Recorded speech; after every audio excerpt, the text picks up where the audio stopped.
त्याने करकचून ब्रेक दाबला. Seat belt होता म्हणून, नाहीतर स्टेअरिंगवर आदळला असता. रात्रीचे 11:30 वाजून गेले. त्यात ऑफिसपासून ते घरापर्यंतचा 1.5-2 तासाचा तो रस्ता अगदीच एकाकी, आळवळणाचा.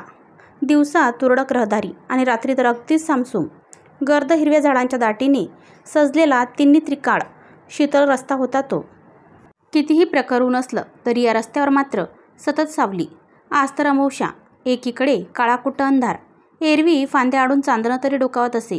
खरं तर त्याच्या घराकडून दुसऱ्या बाजूला एक हायवेसुद्धा होता, पण तिथून त्याच्या ऑफिसला पोचायला 3-3.5 तास लागायचे. 1.5 तास वाचवण्यासाठी तो या आड रस्त्याने जायचा. 5ला ऑफिसमधून सुटला की संतपणे 7 वाजेपर्यंत घरी पोहोचायचा. कधी उशीर झालाच तर 9, फार तर फार 9:30-10. नोकरी नवीन होती.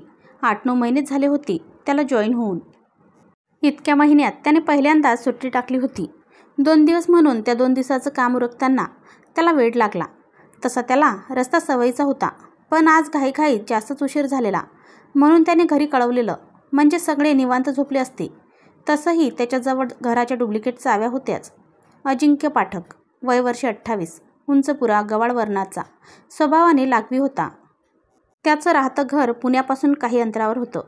तसं त्याचं मूळ गाव रत्नागिरी, पण त्याच्या जन्माआधीच वडिलांची बदली झाल्यामुळे त्याचं पूर्ण आयुष्य इथेच गेलेलं होतं. शिक्षण पुण्यात झालं. यथावकाश नोकरी लागली, पण तिथे 1 वर्ष काम केल्यानंतर काही कारणास्तव ती नोकरी सोडावी लागली होती त्याला. ही नवीन नोकरी लागल्यानंतर 3 महिन्यांनी स्थळ आलं त्याला अंजलीचं. अंजली बापट त्याला साजेशी होती. नाकीडोळी नीट सगळ्यांशी मिळून मिसळून बोलणारी. तीही खाजगी कंपनीत जॉब करत होती. स्थळ आल्यानंतर दोघे भेटले. बोलून एकमेकांना जाणून घेतलं आणि दोघांनी होकार दिला आणि काही दिवसात लग्नसुद्धा धूमधडाक्यात पार पडलं. अंजली त्याच्यासाठी लकी होती. लग्नाच्या 8व्या दिवशी त्याच्या हातात बढती मिळाल्याचं पत्र पडलं होतं. त्यामुळे त्याला तातडीने कामावर हजर राहावं लागलं होतं आणि नवीन जबाबदारी आल्यामुळे अंजलीला बाहेर घेऊन जाण्याचं लांबणीवर पडलं होतं. त्यामुळे आज त्याने खास करून वेळ काढून सुट्टी टाकली होती. याविषयी त्याने अंजलीला काही सांगितलं नव्हतं. त्याला तिला सरप्राईज द्यायचं होतं आणि भराभर काम आटपून तो निघाला होता. गाडीत बसल्यापासून तो त्याच विचारात गुरफटला होता आणि घरी अंजली आणि आईबाबा काळजी करत असतील म्हणून गाडीचा स्पीड थोडा वाढवला होता. आणि अचानक समोर काहीतरी आल्यामुळे त्याने ब्रेक मारला होता. गाडीसमोर एक मुलगी आली होती. तिने काचेवर टकटक केलं. अजिंक्यने काच खाली केली. गाडीतल्या उजेडात तिचा चेहरा अंधुकसा दिसला. ती कुठून तरी धावत आल्यासारखी वाटत होती आणि तिला धाप लागली होती. तरीही ती कशीबशी बोलली, दादा प्लीज प्लीज मला इथून घेऊन चला.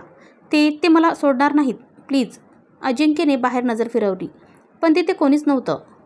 पण तिची परिस्थिती पाहून विश्वास ठेवणं भाग होतं आणि जरी कोणी दिसत नसलं तरी एका मुलीला अशा सुमसान ठिकाणी सोडून जाणं योग्य नव्हतं. म्हणून तो म्हणाला, हो ताई, या बसा. असं म्हणत त्याने दार उघडलं. ती पटकन येऊन बसली. अजिंक्यने गाडी सुरू केली. अजिंक्यने तिला आता नीट निहाळलं. गोरीपान, साधारण 5 फूट उंचीची, लांबसडक केसांची, हातात पर्स, मनगडी घड्याळ. तशी दिसायला सुंदर, पण आता पार अवतार झाला होता तिचा. केस विस्कटलेले होते. पूर्ण घामेजली होती. तिचा ऊर धपापत होता. कुर्ता आणि लेगिन्स असा पेहराव होता तिचा, पण तिचा कुर्ता छातीवर जरा ऑडली फाटला होता. त्यामुळे ती कशीबशी झाकण्याचा प्रयत्न करत होती. हे लक्षात येताच त्याने मागच्या सीटवरचा कोट तिला दिला. तिनेही तो निमूट घातला आणि त्याने दिलेलं पाणी प्यायली. ती थोडीशी स्थिर झाली आणि तिने आपली छोटी पर्स मागच्या सीटवर ठेवली. तसं अजिंक्यने तिला विचारलं, ताई बरं वाटतंय का? हो. ती, मला सांगा तुम्ही इतक्या रात्री अशा आड रस्त्यावर काय करत होता आणि कोण तो तुमच्या मागे? अजिंक्य, त्याचं काय आहे ना, मी इथेच मेश्राम एंटरप्राइजेसमध्ये काम करते. आज मला निघायला उशीर झाला आणि लवकर पोचावं म्हणून मी हा शॉर्टकट घेतला, तर रस्त्यात माझी गाडी बंद पडली. म्हणून मी समोरून येणाऱ्या गाडीकडे लिफ्ट मागितली. त्यांनी गाडी थांबवली. मीही गाडी लॉक करून बाजूला पार्क केली आणि गाडीत बसले. ते दोघेजण होते. 40च्या आसपासचे असावेत. थोडं पुढे गेल्यावर अचानक त्यांनी गाडी थांबवली आणि मागचा दरवाजा उघडून अचानक आत आले. मला काही कळण्याआधीच पकडलं आणि मी पूर्ण प्रतिकार केला. त्यातच माझे कपडे फाटले. मला एकाची पकड जरा ढिली जाणवली म्हणून मी त्याला ढकलून पळत सुटले आणि तुमच्या गाडीसमोर आले. तिने घडलेला सगळा वृत्तांत सांगितला. ओके, रिलॅक्स व्हा ताई. माझ्यासोबत तुम्ही सेफ आहात. तुम्ही कुठे राहता म्हणजे मी तुम्हाला तुमच्या घरी ड्रॉप करेल. अजिंक्यने तिला धीर दिला. अजून 20 मिनिटांनी जो पहिला राईड लागेल तिथून वळून थोडं पुढे पोस्ट ऑफिसकडून 4थी बिल्डिंग्स, क्षितिज अपार्टमेंट. अरेच्चा, म्हणजे ऑन द वे.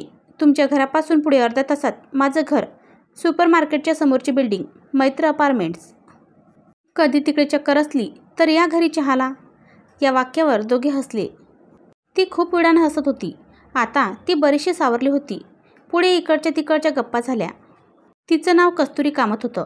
तिच्या घरी तिचे आईबाबा, लहान भाऊ किरण असल्याचं समजलं. तो कॉलेजमध्ये शिकत होता. बाबा नुकतेच बँकेतून रिटायर झाले होते आणि आई घरीच असायची. आणि ही डिग्री पूर्ण करून आताशी नोकरीला लागली होती. कामाचं ठिकाण दूरचं म्हणून बाबांनी गाडी घेतलेली. त्यानेही आपल्या घरच्यांविषयी सांगितलं. तेवढ्यात तिने गाडी थांबवायला सांगितली. थांबा दादा, मी उतरते इथेच. अहो पण ताई, तुमचं घर तर पुढे आहे ना, अजिंक्यने विचारलं. हो, पण इथे शेजारच्या मैत्रिणीकडून ड्रेसची पिशवी आणायची होती. तिने गॅलरीच्या खुर्चीत ठेवली असेल. पावसाने भिजेल, त्यामुळे आत्ताच घरी घेऊन जाते. थँक्यू हं, असं म्हणून ती उतरलीसुद्धा. अजिंक्यने तिला बाय केलं आणि मागच्या सीटवरची पाण्याची बाटली घ्यायला मागे वळला. तिथे तिची छोटी बॅग होती. त्याने पटकन ती बॅग उचलली आणि तो खाली उतरला आणि ती गेल्या दिशेला पाहून हाक मारू लागला. पण त्याला काही प्रतिसाद मिळाला नाही, म्हणून तो चालत मागे गेला. पण तिथल्या घरांसमोर अंधारच दिसत होता. ती एवढ्या लवकर कुठे गायब झाली हेच त्याला कळेना. पण मग पाठीमागून एखादी वाट असेल, तिथून गेली असेल असा अंदाज बांधून तो पुढे आला आणि त्याने तिची बिल्डिंग गाठली. तिथला वॉचमॅन पेंगत होता. सगळं वातावरण अगदी सामसूम होतं. तिथे कोणी आल्या गेल्याच्या खुणासुद्धा नव्हत्या. ती गाडीतून उतरून अवघी काही मिनिटं लोटली होती. तरीही एवढ्या वेगाने ती कशी कुठे गेली हा विचार करतच त्याला सोसायटीची सदस्य यादी असलेला फलक दिसला. त्यावर सुदैवाने त्यांच्या नावापुढे फ्लॅट नंबर दिले होते. त्याने केदार कामत नाव असलेल्या गृहस्थाचा फ्लॅट नंबर पाहिला. तिथे त्या आडनावाचे एकच गृहस्थ होते. ते कदाचित कस्तुरीचे बाबा असावेत असं त्याला वाटलं. बी विंग, 3रा मजला, फ्लॅट नंबर 303 असा तिचा पत्ता होता. एवढ्या रात्री लिफ्ट नको म्हणून तो पायऱ्या चढून वर गेला. तिथेही फक्त कॉरिडॉरचे दिवे जळत होते. पण एवढ्यात कोणी आल्याची काहीच हालचाल जाणवत नव्हती. सुरुवातीला तो थोडा वेळ दारासमोर घुटमडला. पण घड्याळात पाहिलं 1 वाजत आला होता, म्हणून घाई केली आणि दाराची बेल वाजवली. आतून काही प्रतिसाद न आल्यामुळे त्याने पुन्हा एकदा बेल वाजवली आणि काही क्षणात आतून कडी उघडल्याचा आवाज आला. कोण आपण? एवढ्या रात्री इथे काय करताय? समोरून एक साठीची गृहस्थ त्याला विचारत होती. काका, मी अजिंक्य पाठक. आताच तुमच्या मुलीला कस्तुरीला मी तुमच्या बिल्डिंगच्या पलीकडे सोडलं. त्यांची ही पर्स माझ्या गाडीत राहिली, ती द्यायला आलोय. ही घ्या. त्यांच्या चेहऱ्यावर एक कोडं उमटलं. थोडा वेळ ते काही बोलले नाहीत, पण लगेच सावरून म्हणाले, तुम्ही थोडा वेळ आत या, बोलायचं आहे. त्यांनी त्याला आत नेलं आणि बसवलं. त्याच्यासाठी पाणी आणायला आत जाताना त्यांनी हॉलमधला लाईट लावला. तो घर निहाळू लागला. तेव्हा त्याची नजर समोरच्या भिंतीवर नजर पडली. तिथे कस्तुरीचा फोटो होता आणि त्याला चंदनाचा हार घातलेला होता. ते पाहून तो क्षणभर थबकलाच. त्यांनी पाण्याचा ग्लास समोर धरला. हे घ्या, गरज आहे तुम्हाला, ते म्हणाले. त्याने तो ग्लास घेतला आणि क्षणात रिकामा केला. तो धक्काच तसा जबर होता. तो थोडासा स्थिरावल्यावर त्याने बोलायला सुरुवात केली. अजिंक्य, मी केदार कामत. ही माझी मुलगी कस्तुरी. 2 वर्षापूर्वी तिचं ग्रॅज्युएशन पूर्ण झालं. लगेचच चांगली नोकरीही लागली. आम्ही सगळे खुश होतो. फक्त तिला प्रवास जरासा झेपत नव्हता. कधी बस, टॅक्सी, रिक्षा असं करता करता जीव मेटाकुटीला यायचा तिचा. म्हणून आम्ही तिला सरप्राईज द्यायचं ठरवलं. तिचा पहिला पगार तिने माझ्या हातावर ठेवला आणि मी तिच्या हातावर नवीन गाडीची किल्ली. काय खुश झाली होती पोर त्या दिवशी. लवकरच लायसन्स वगैरेच्या फॉर्मॅलिटीज पार पडल्या आणि ती गाडी घेऊन जाऊ लागली. घरी लवकर येता यावं म्हणून ती नेहमी तो भामिक फाट्यावरचा सामसूम रस्ता घ्यायची. ती घरी पोहोचेपर्यंत माझ्या मनात नेहमी धाकधूक असायची. पण अंमळ 7 वाजेपर्यंत ती घरी पोहोचायची. तोपर्यंत तसा उजेड आणि थोडीफार रहदारी तिथं असायची, म्हणून काळजी थोडी कमी होती. शेवटी तो काळा दिवस उगवलाच. त्या दिवशी अमावस्या होती. ती नेहमीप्रमाणे बाहेर पडली. दिवस रोजच्यासारखा गेला आणि चोर पावलांनी त्या काळरात्रीने आमच्या सर्वांच्या आयुष्यात शिरकाव केला. संध्याकाळी तिचा मला मेसेज आला की तिला उशीर होईल म्हणून आम्ही निवांत होतो. पण 10 वाजत आले तरी ती घरी पोहोचलीच नव्हती. फोन लागत नव्हता. पोरीला काय झालं ते कळायला मार्ग नव्हता. शेवटी मी सोसायटीतल्या मित्रांना घेऊन तिच्या कामाच्या ठिकाणी जायचं ठरवलं आणि घराबाहेर पडण्याच्या तयारीतच होतो की दारावरची बेल वाजली. मी दार उघडलं आणि पाय जागेवरच गोठले. समोर पोलीस होते. पुढे तर त्यांचे शब्द ऐकून त्राणच गेलं अंगातलं. ते म्हणाले, नमस्कार साहेब, मी सब इन्स्पेक्टर श्रीकांत शिंदे. आम्हाला कोणतरी फोन केला की भामिक फाट्यावर एक स्कूटी रस्त्याच्या कडेला लावलेली आहे आणि तिथूनच काही अंतरावर एक मुलगी अत्यवस्थ स्थितीत पडली आहे. आम्ही तिथे गेलो तेव्हा ती शुद्धीवर नव्हती, पण तिच्याजवळ सापडलेल्या पर्समधून हा पत्ता मिळाला. तिला हॉस्पिटलमध्ये दाखल केलंय. काही वेळापूर्वी तिला शुद्ध आली. तेव्हापासून तिने तुमच्या नावाचा दोष लावला आहे. ती अजून कोणत्याही गोष्टीला प्रतिसाद देत नाहीये. तुम्हाला माझ्यासोबत हॉस्पिटलमध्ये यावं लागेल. हे ऐकून मी उभ्या जागी मटकन खाली बसलो. मी तुमची स्थिती समजू शकतो सर, पण वेळ कमी आहे आपल्याजवळ. प्लीज लवकर चला. असं म्हणत त्यांनी मला उठवलं.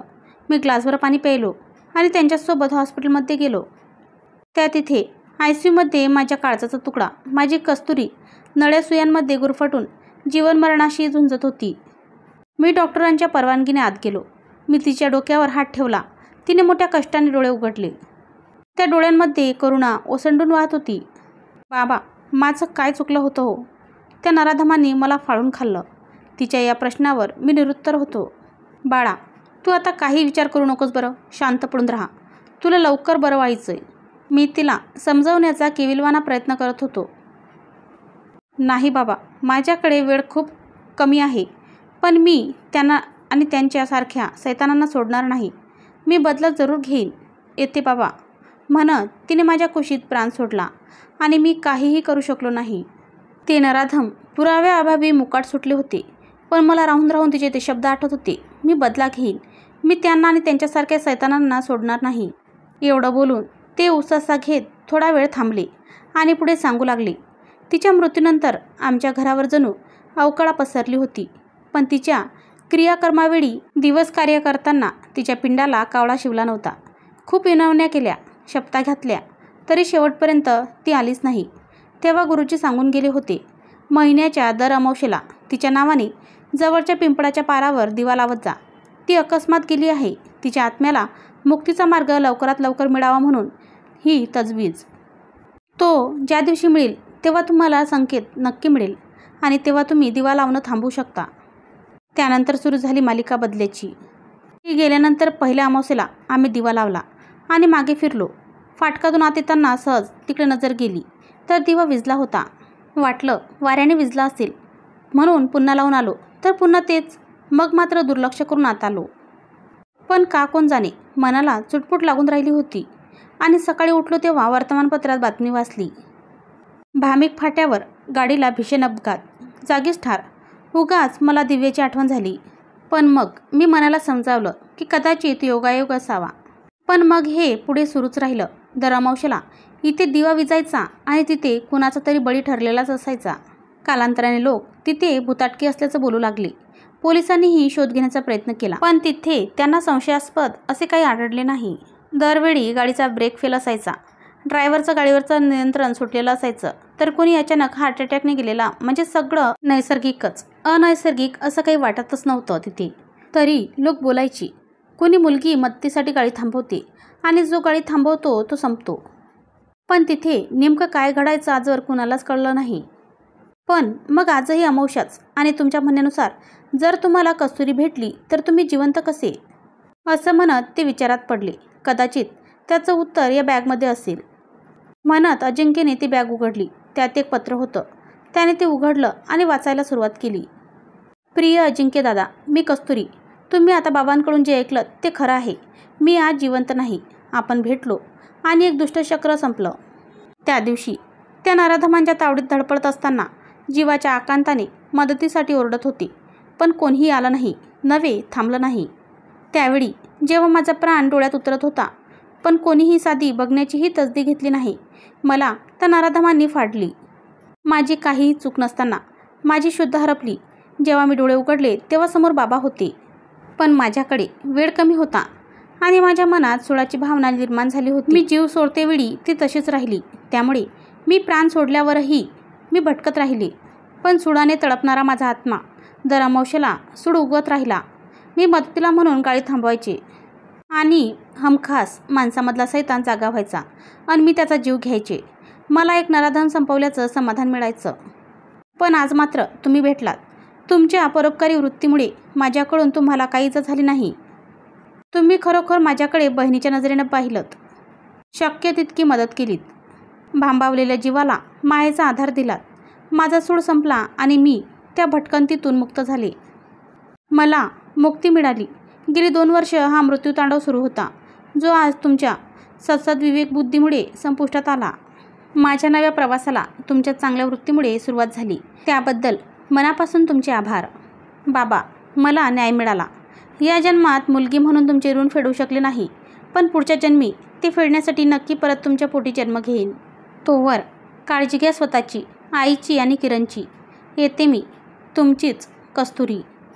खरं तर यावर विश्वास ठेवणं जड जात होतं, पण पत्ररूपी पुरावा समोर होता आणि त्यातून सगळ्या गोष्टींचा उलगडा झाला होता. थोडा वेळ ते दोघे शांत होते, पण वेळ लक्षात घेता अजिंक्य तिच्या बाबांचा निरोप घेत जायला उठला.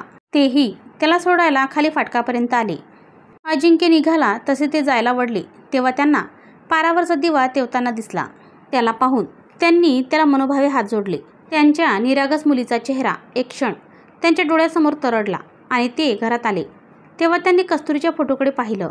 त्यांना मनोमन आज ती समाधानाने स्मितहास्य करत आहे असं वाटले. तेही प्रसन्न मनाने झोपायला गेले. या घटनेला आता वर्ष लोटलं होतं, पण अजिंक्यचं कस्तुरीच्या घरी येणं जाणं कायम राहिलं. त्यांच्यात छान सलोख्याचे संबंध निर्माण झाले. रात्रीचे 12 वाजल्याचे टोले घड्याळात पडले आणि कोजागिरी पौर्णिमेला सुरुवात झाली. अजिंक्य अस्वस्थ होऊन हॉस्पिटलच्या वरांड्यात एरझाऱ्या घालत होता. त्याचे आईबाबा कामत कुटुंबीय त्याला धीर देत होते आणि इतक्यात बाळाचं ट्याहा हॉस्पिटलभर घुमलं आणि थोड्या वेळाने नर्स बाळाला घेऊन बाहेर आली आणि म्हणाली, अभिनंदन, तुम्हाला मुलगी झाली. अजिंक्यने तिला हातात घेतलं आणि त्याच्या तोंडी शब्द उमटले, कस्तुरी. मित्रमैत्रिणींनो, कथा आवडली असेल तर चॅनलला लाईक करा, शेअर करा आणि आपल्या चॅनलला सबस्क्राईब केलं नसेल तर सबस्क्राईब करा. धन्यवाद.